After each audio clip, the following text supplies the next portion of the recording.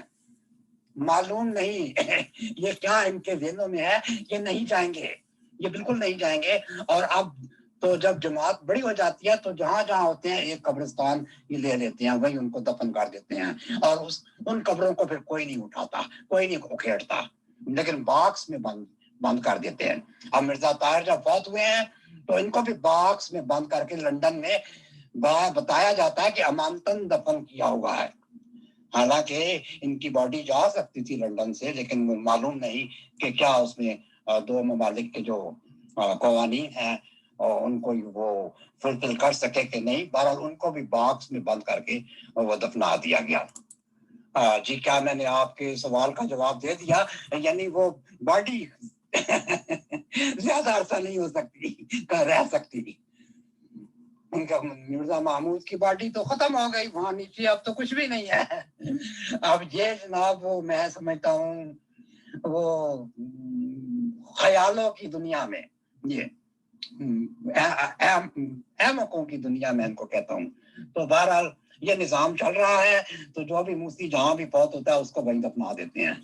میرا ذاتی قبرستان یہاں میری فیملی کا، تو وہاں ہم نے موسیوں کو بھی دفنایا ہوا ہے۔ کیا حال ہے، ہم ان کو وہاں سے اکھاڑ کے قادیان میں لے جائیں گے؟ میرے اپنے دوست سالہ جو کہ آپ بردر ان لا جس کو کہتے ہیں، بیوی کے دو بھائی، یعنی جن کو آپ جورو کے بھائی کہتے ہیں، وہ وہاں دفن ہیں۔ تو کیا وہ دونوں موسی تھے، تو کیا ہم ان کو اکھاڑ کے لے جائیں گے؟ سوال ہی پیدا نہیں ہوتا۔ تو اگلا سوال آپ بتائیں جی۔ جی محترم مشتاق صاحب، میری ایک ہمبل ریکویسٹ ہے کہ نظام وصیت تو صرف مردوں سے ڈیل کرتا ہے، کیوں نہ پہلے نظام کے اس حصے پر بات کی جائے جو جیتے جاگتے زندہ انسانوں سے تعلق رکھتا ہے۔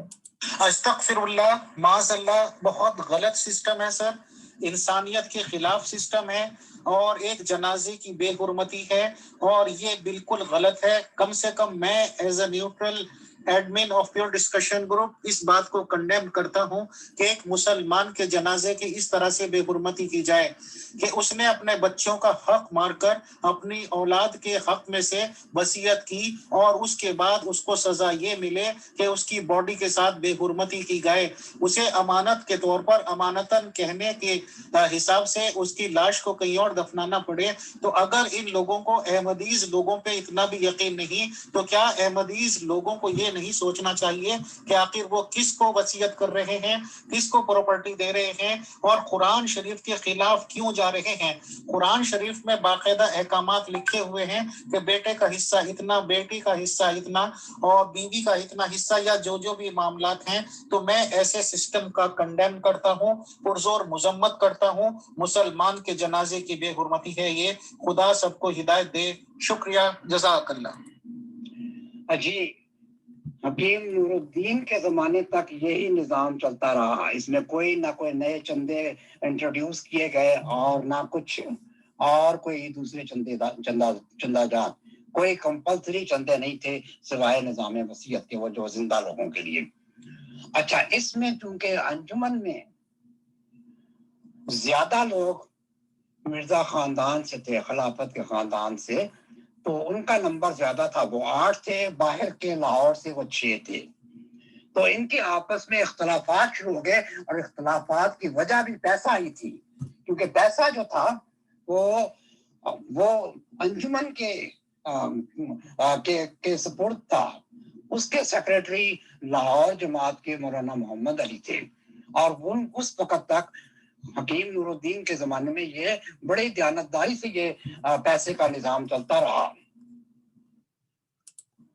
جی ایسا ہے کہ میری خواہش تو یہ ہے کہ سب سے پہلے وہ نظام جو زندوں کی لائف سے ڈیل کرتا ہے، زندہ لوگوں سے متعلق ہے، اس حصے پر بات کی جائے، کیونکہ وہ زیادہ امپورٹنٹ ہے۔ نظام وصیت تو محض اس کا حصہ ہے، لیکن ایون دین ایک دو سوال آ گئے ہیں، چونکہ ابھی اس پہ بات ہو رہی ہے لہٰذا میں فارورڈ کر دیتی ہوں، لیکن اس کے بعد ہم پلٹ جائیں دوسرے عام نظام کی طرف. السلام علیکم. اجالا میم اس سے ملک صاحب سے یہ بھی پوچھے کہ جب کوئی فوت ہوتا ہے تو میں نے سنا کہ جب کسی کو اس طرح دفناتے ہیں امانتن تو اس کا جنازہ خراب نہیں ہوتا کیونکہ وہ امانت ہوتی ہے, اس کو کوئی کیڑا بھی نہیں چھیڑتا, اور جب تک اس کو وہاں سے اٹھانا لیا جائے تو پھر یہ کیسے ممکن ہے کہ وہ خراب ہو گیا؟ مطلب یہ تو ان لوگ کا فرق, یہ تو ہمیں تو یہی بتایا گیا آج تک کہ جو امانت ہوتی ہے اس کو کیڑا بھی نہیں چھیڑتا, اسے حساب کتاب بھی نہیں شروع ہوتا جب تک اسے اپنی جس جگہ پہنچانا نہ ہو وہاں تک نہ پہنچا دیں تو اس سے کوئی کیڑا مکوڑا نہیں کھاتا, اور نہ ہی وہ لاش گلتی سڑتی ہے. تو اگر ایسا ہے تو پھر مطلب وہ گل سڑ کیسے گیا؟ مطلب پھر تو یہ لوگوں کی نفسیات سے کھیلتے ہی ہیں واقعی. کوئی بھی ایسا نہیں ہے کہ کیڑا مکوڑا نہیں کھاتا, یہ تو نیچر ہے, وہ تو کھائے گا پھر, اس کا مطلب ہے. جی تو جب نئی خلافت آئی, اچھا میں یہ بھی ایک دوسرا ٹاپک ہے لیکن میں آپ کو بتاؤں کہ نئی خلافت جو تھی اس کو گریب کیا گیا.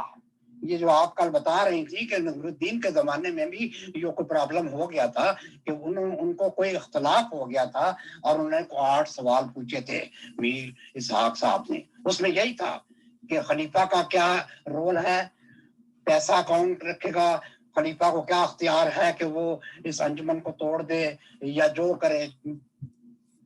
تو اس کے بعد جب یہ حکیم نور الدین فوت ہوئے ہیں, انہوں نے اس سے پہلے وہاں انصار اللہ پارٹی بنائی تھی مرزا محمود نے,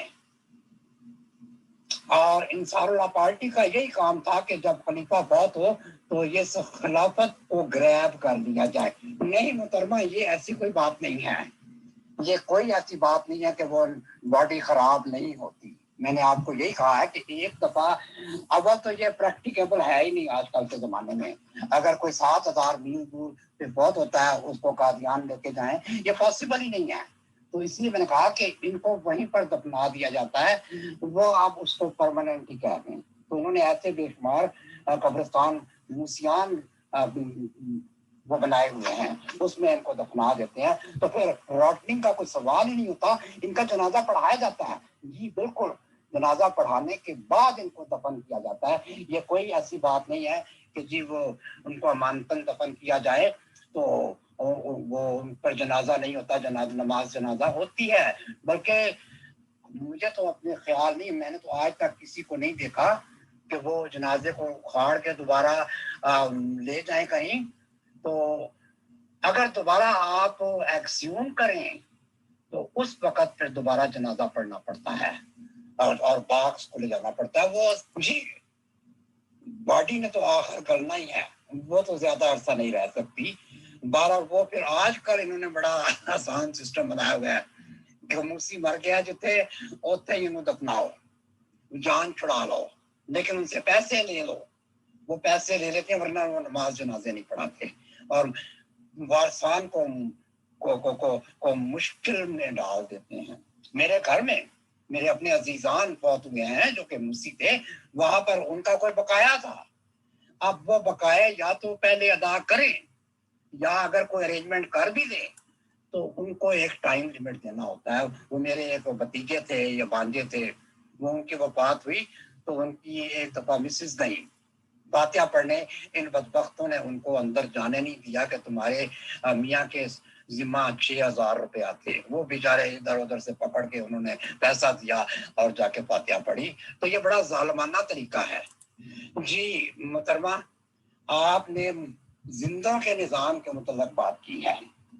اچھا, اس نظام کے لیے یہ نظام اس وقت شروع کیا گیا جب انجمن کو توڑ دیا گیا اور مرزا محمود ایک مطلق العنان خلیفہ بن گیا, سارے اختیارات اپنے ہاتھ میں لے لیے تھے. تو انہوں نے پھر کچھ تحریکیں شروع کی, جیسے تحریک جدید شروع کی. اس کے انہوں نے چندہ مقرر کیا اور کہا یہ تحریک جدید میں جو فنڈز ہوں گے وہ مساجد کے لیے اور پبلیکیشن کے لیے ہوں گے. اس کے علاوہ انہوں نے پھر آگے جا کے ایک اور وقف جدید اسکیم شروع کی. وہ بھی ان کے جو ملک سے باہر تھے, جو کیا کہتے ہیں مشن, ان کے لیے چندہ جات جاتے تھے. اس کے بعد اور بے شمار نصرت جہاں فنڈ اور یتامہ فنڈ اور دلہنوں کے فنڈ اور مریم فنڈ، یہ شادی بیاہ کے وقت تھوڑا بہت شاید یہ مستحق لوگوں کو دے. اور آج کل تو سب سے بڑا جو فنڈ ان کا چل رہا ہے وہ تو ہیومینٹی فرسٹ ہے. اس میں تو یہ بے شمار پیسے لیتے ہیں لوگوں سے، اگرچہ اس کی کوئی شرح نہیں ہے، ان کی شرح نہیں ہے، سوائے یہ جو طریقے جدید، وقف جدید، جلسہ سالانہ اور جلسہ میرے پاس تو لمبی لسٹ ہے اس کی. تو اس کے لیے 1% of the income, 1% of the income جو بھی ہے اس کے چندہ جاتے ہیں. یہ جلسہ سالانہ کے لیے ہوتے ہیں، یہ لنگر خانے کے لیے ہوتے ہیں، یہ مہمان خانے کے لیے ہوتے ہیں. تو وہ چندے وہاں استعمال ہوتے ہیں اور شاید آج بھی ہوتے ہیں، لیکن وہ چندے کا حساب سیدھا خلیفے کے پاس ہوتا ہے. اب خلیفہ دیانتدار ہے تو خرچ کرے گا، نہیں دیانتدار تو پھر وہ خود بخود بھی کھا جائے گا، اس کو کوئی کویسچن نہیں کر سکتا. جبکہ انجمن میں یہ سیکٹری مال جو ہے وہ کویسچنیبل تھا، لوگ اس سے سوال پوچھتے تھے پیسہ کہاں گیا. جو یہ نظام بتایا مرزا محمود نے اپنے پیروکاروں کو جکڑا کیسے، میں آپ کو یہ بتاتا ہوں. یہ ایسے جکڑا، مرزا صاحب نے ایک کتاب لکھی تھی، اس کا نام تھا شان حق. انہوں نے ہندو کے جو کسٹمز تھے، جو لالے وغیرہ انہوں نے اپنے حلقے بنائے ہوئے تھے، اپنے سرکلز بنائے ہوئے تھے. اس میں یہ ان کو اپنے پیروکاروں کو جکڑ کے رکھتے تھے اپنے حلقے میں، اور ان کو دھمکیاں دیتے تھے کہ یہ تمہارا نظام ہے، اس میں سے آپ نے نکلنا نہیں ہے. وہ پنڈت ان کو کہتے تھے اگر تم نکل گئے ہم تم سے سارے تعلقات توڑ لیں گے، ہم تمہارے بیٹوں بیٹیوں کے رشتے نہیں کریں گے، ہم تمہارے ساتھ کسی قسم کے انسانی تعلقات نہیں رکھیں گے، تم کو دکانوں سے سودے بھی نہیں دیں گے، اور اگر تم مر گئے تو تمہاری چتا بھی نہیں چلوائیں گے. اور ایسے بے شمار ریسٹرکشن انہوں نے ایسی ریسٹرکشن جناب وہ لگا دی. مرزا محمود نے اس نظام کو کاپی کیا تو وہ لالے تو ڈرتے تھے، وہ ظاہر چھوڑ کے کہاں جائیں، تو وہیں تھر تھر کام کے انہی کے ساتھ پھر جیسا بھی ہوتا تھا وہ گزارا کر لیتے تھے، ڈرتے تھے. آج امید ہے کہ انہوں نے بھی یہ رستے توڑ دیے ہوں گے، اب یہ ان سے نہیں ڈرتے ہوں گے لالوں سے، یا سوری یہ پنڈتوں سے. تو ان کا ایگزیکٹلی اس کو کاپی کیا گیا، اور مرزا محمود نے کہا کہ یہ جماعت خدائی جماعت ہے، آپ نے اس میں رہ کر قربانیاں دینی ہیں. اور قربانیاں لینے کے لیے انہوں نے جو جماعت بنائی اس کے لیے اس کو کہا کہ آپ اس مشن کے لیے جو خالصتاً اسلامی مشن ہے اپنی جان، مال، اولاد، یہ خلافت کے لیے قربان کریں گے. انہوں نے خلافت کا نظام بنایا، اور خلافت ایک مطلق العنان بادشاہ تھا جو جیسے چاہتا تھا ویسے کرتا تھا.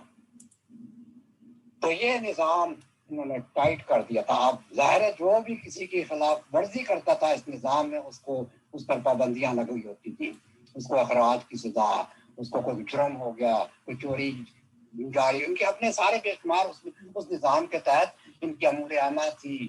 ان کی وہ دوسرے جو جیسے وہ حکومتوں کے پاس جیسے پولیس ہوتی ہے وہ امور عامہ ہو گئی، اور دوسرے انتظامات میں جو بھی تھے تو وہ کرتے تھے. اس کی پاکٹس بنا دی انہوں نے رقبہ میں، اور اپنے ایریا میں وہ صدر بنا دیے. کوئی صدر ملہ بن گیا، کوئی خادم، وہ کیا کہتے ہیں یہ تو ان کو پتا ہوگا.